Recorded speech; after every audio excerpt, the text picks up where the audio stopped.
आज की कहानी शुरू होती है दंगल टीवी के सबसे चर्चित शो पति ब्रह्मचारी के उस मोड़ से, जहां रिश्ते, भरोसा और सच्चाई तीनों एक दूसरे से टकराने वाले हैं।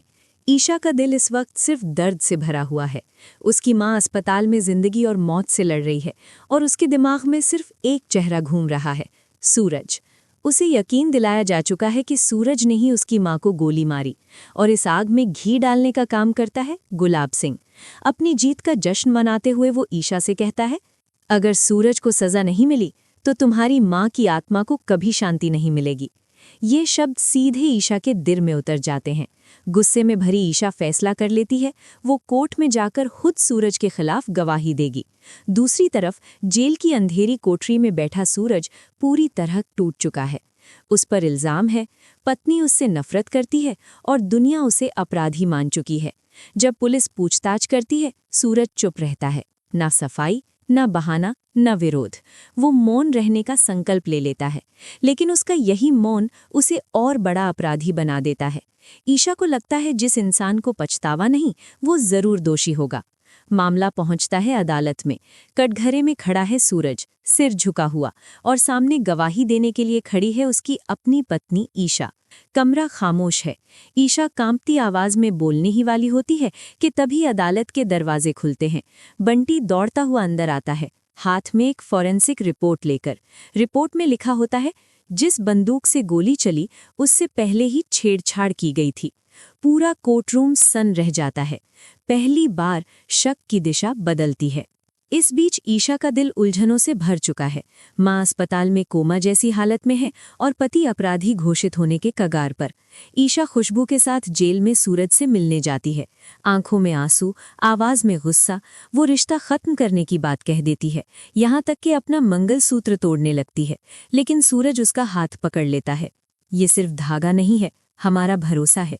और फिर वो मांगता है 48 घंटे, सिर्फ 2 दिन, खुद को बेगुनाह साबित करने के लिए। ईशा उसे ये मौका दे देती है। क्यों? क्योंकि दिल के किसी कोने में अब भी भरोसा जिंदा है। अगर विश्वास पूरी तरह खत्म हो चुका होता तो ये 48 घंटे कभी नहीं मिलते। पुलिस की निगरानी में सूरज को अस्थायी रिहाई मिलती है। अब पूरी कहानी टिक गई है इन 2 दिनों पर।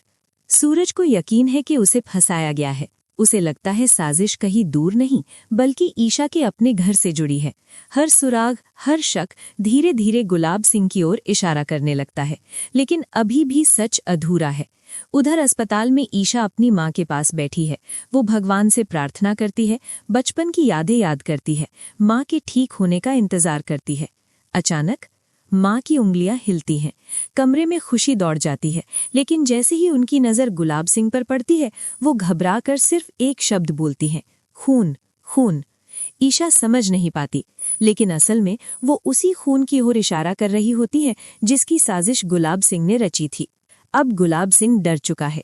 उसे एहसास हो जाता है कि सच कभी भी बाहर आ सकता है, और इसलिए वो चुपके से अस्पताल के कमरे में जाता है। धीरे से ऑक्सीजन पाइप हटाने की कोशिश करता है ताकि गवाह हमेशा के लिए खत्म हो जाए। कावेरी ये सब देख लेती है, लेकिन सदमे की वजह से कुछ बोल नहीं पाती। सस्पेंस अपने चरम पर पहुंच चुका है। अब सबकी नजर सिर्फ एक सवाल पर है, क्या सूरज इन 48 घंटों में खुद को बेगुनाह साबित कर पाएगा? क्या ईशा समझ पाएगी अपनी मां के इशारे? क्या गुलाब सिंह की सच्चाई दुनिया के सामने आएगी? या फिर एक निर्दोष इंसान हमेशा के लिए अपराधी बन जाएगा? दोस्तों, आप क्या सोचते हैं? क्या ईशा और सूरज फिर से एक हो पाएंगे? क्या गलतफहमियां खत्म होंगी? अपनी राय कमेंट बॉक्स में जरूर बताइए, और टीवी सीरियल्स की ऐसी ही लेटेस्ट अपडेट के लिए चैनल को सब्सक्राइब करना मत भूलिए।